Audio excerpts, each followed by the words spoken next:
Now, our next talk will be discussing token distribution again.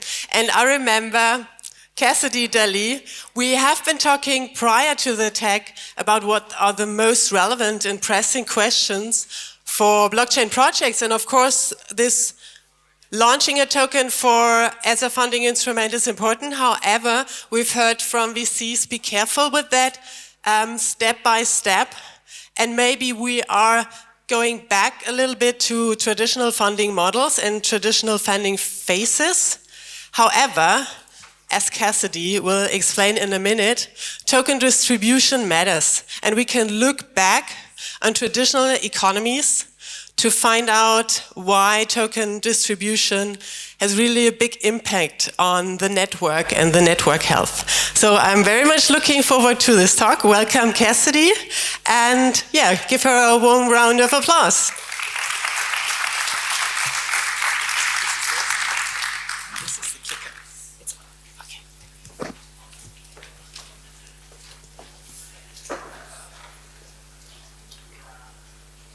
Okay. So my name is Cassidy, and I work for a company based here in Berlin called Centrifuge. And the high-level mission that we have at Centrifuge is to foster economic opportunity everywhere. We do that in our project by changing the financial supply chain, changing how it operates. Other projects, though, choose to focus on something else. Some projects are focusing on creating a stable digital coin, a stable value digital coin, so that people can transact much easier. Other projects might be focusing on private messaging, so that you can privately send memes to each other or start the next revolution. And I think that token distribution is really key in actually accomplishing those goals, those things that we set out to change in the world. And I believe that we can do better. So in this talk, I'd like to talk about why token distribution is particularly important. So I'm going to walk through just briefly what I mean by token distribution, and then I'm going to dive into wealth distribution, historically in economies, what that looks like and what impact that has on the growth of an economy over time. And then I'm going to touch on some distribution mechanisms and hopefully have a little bit of time for your questions at the end. So first of all, I'd like to ask you in the audience to raise your hand if you've ever participated in any type of token distribution event. Wow. That's amazing. Most of the room. Okay, I've got people here who know where we're starting from. So what I mean by token distribution, really just a comparison of the ownership of the holdings of these tokenized assets by entities or unique individuals in a token-based system.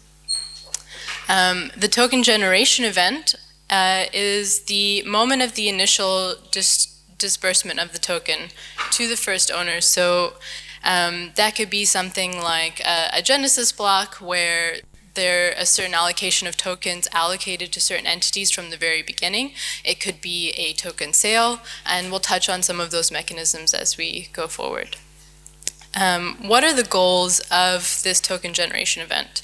Well, as we heard on the last panel, one of the primary goals has become raising funding. But it could also be to just determine a market price for the token.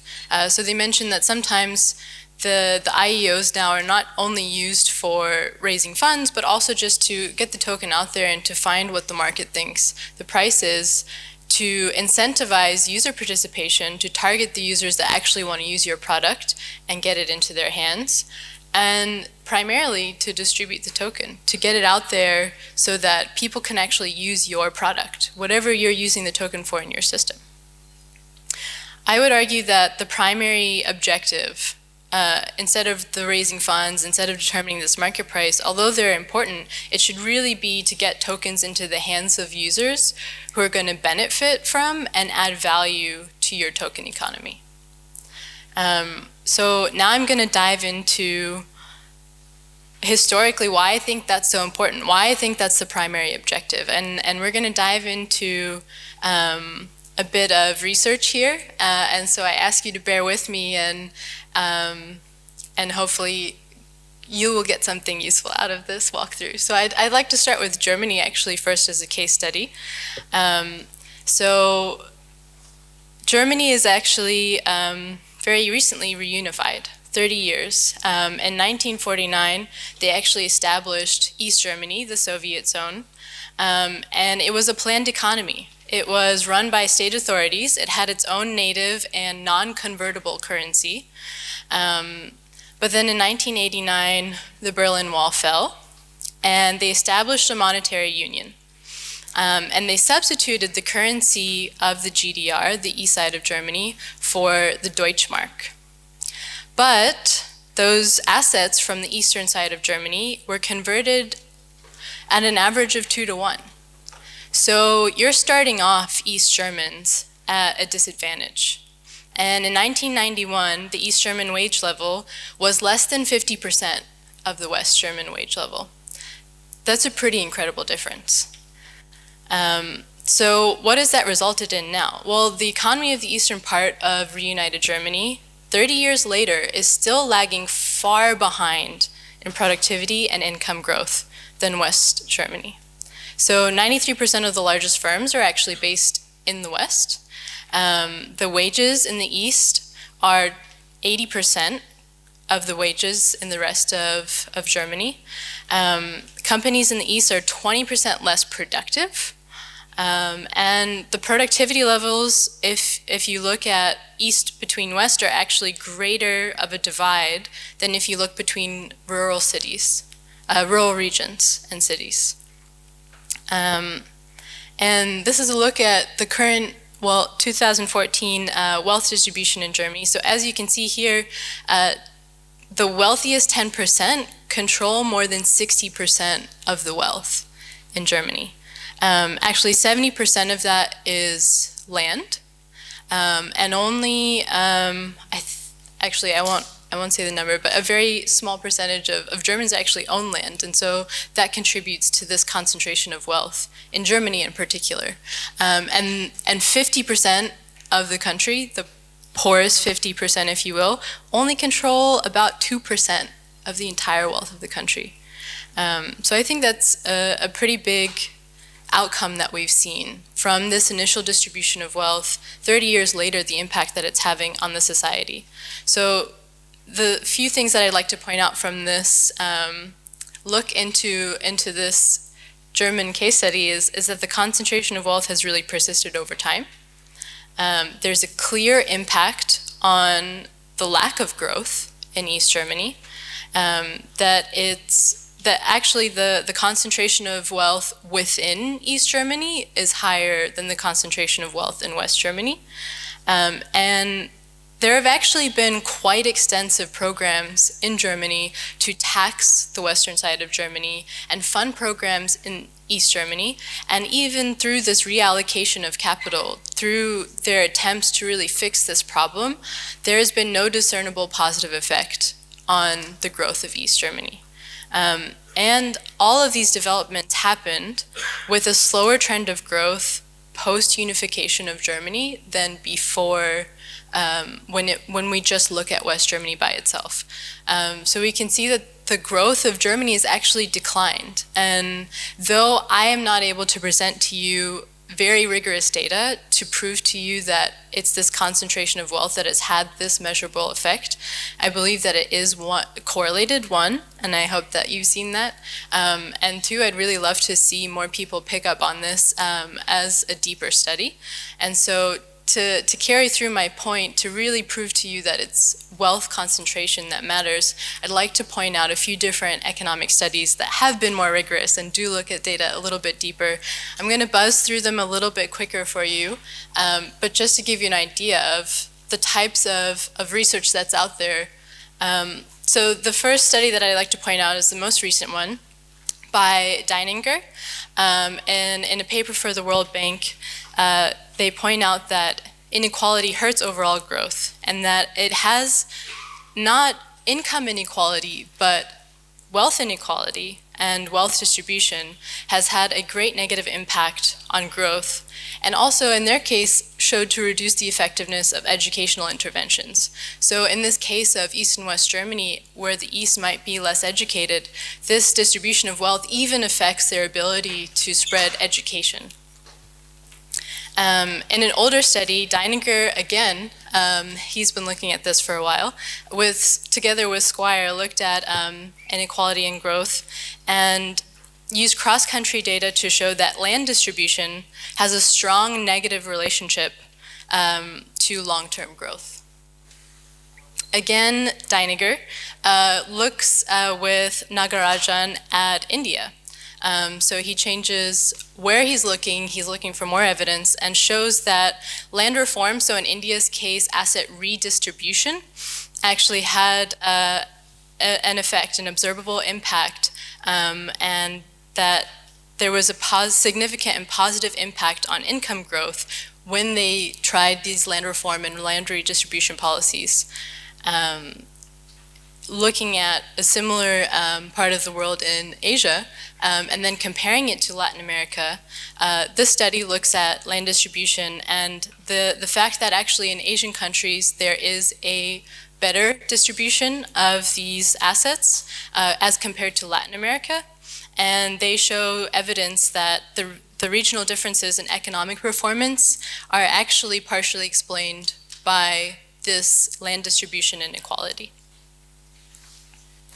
In another study by Alesina, they look at the distributive politics and economic growth, and they show that inequality in land and income ownership is negatively correlated with subsequent economic growth.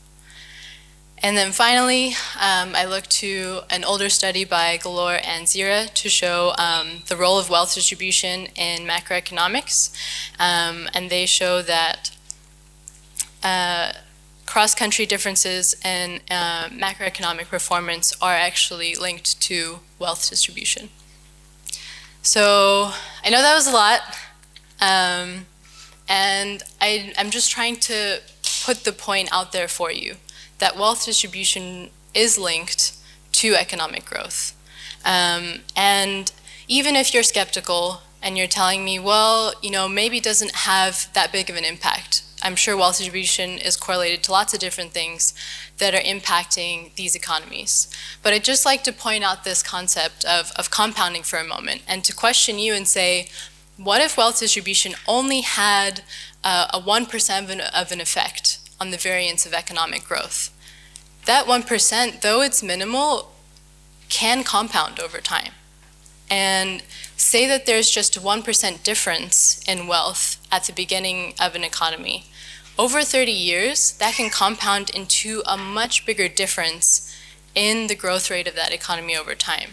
So just something to think about, and that I encourage you not to write this off and really internalize the fact that this wealth distribution, and now in our case with token distribution, can have a very strong impact on the growth of these token-based systems over time.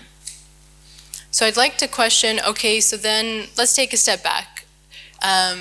Let's say wealth distribution does affect growth. Why might it have that type of impact? So I would say that, in my opinion, I think it's because long-term growth is really required from investment. Long-term growth requires investment in the short run in order to grow in the long run. And that capital must be deployed efficiently into areas that will produce value. So that's something that we heard on the last panel.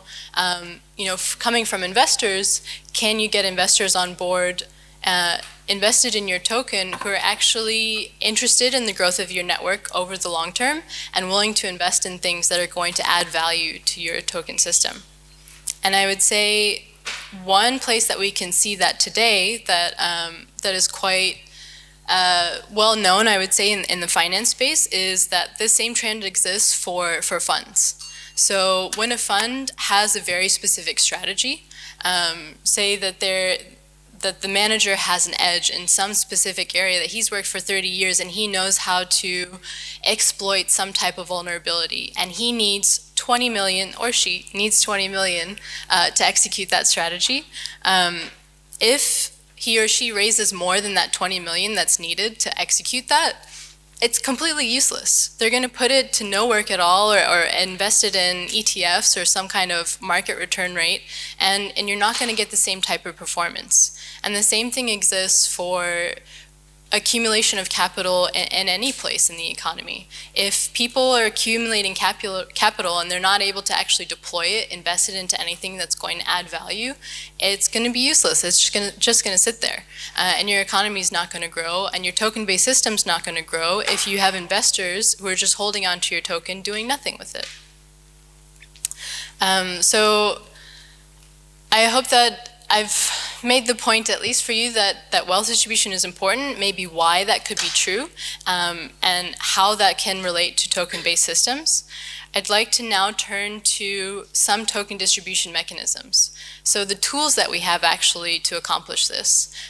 Because the initial condition of your token-based system matters, I'm going to run through some of the options that you have and the options that we've explored as an industry into how we might accomplish this.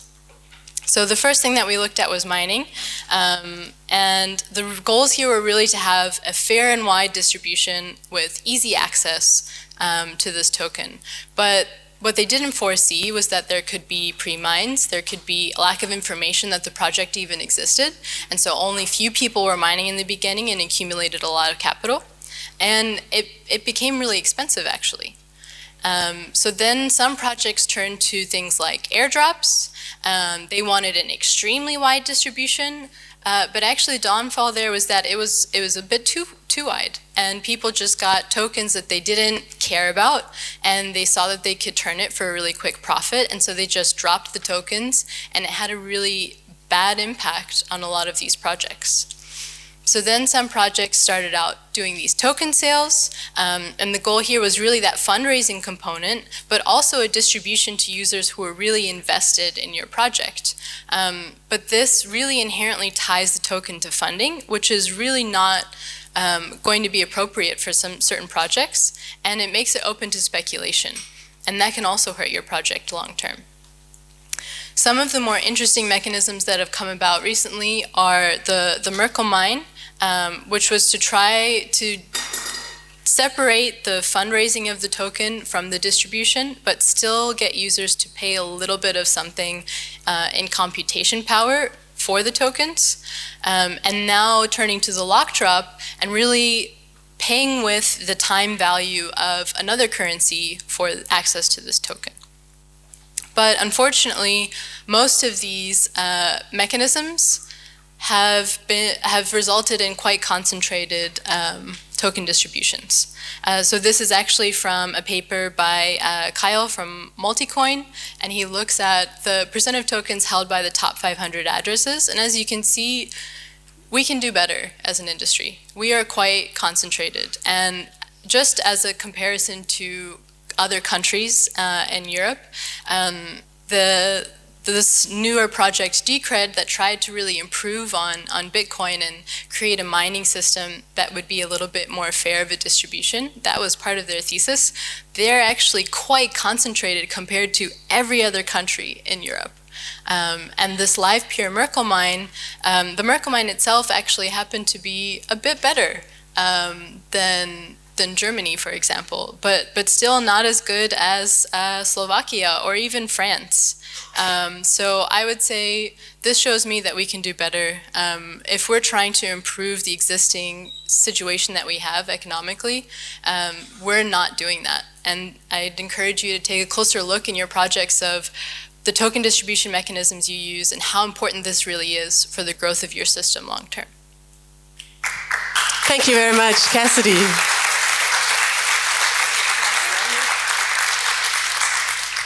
And I think it was quite interesting to see this comparison between different token distribution mechanisms and wealth distribution.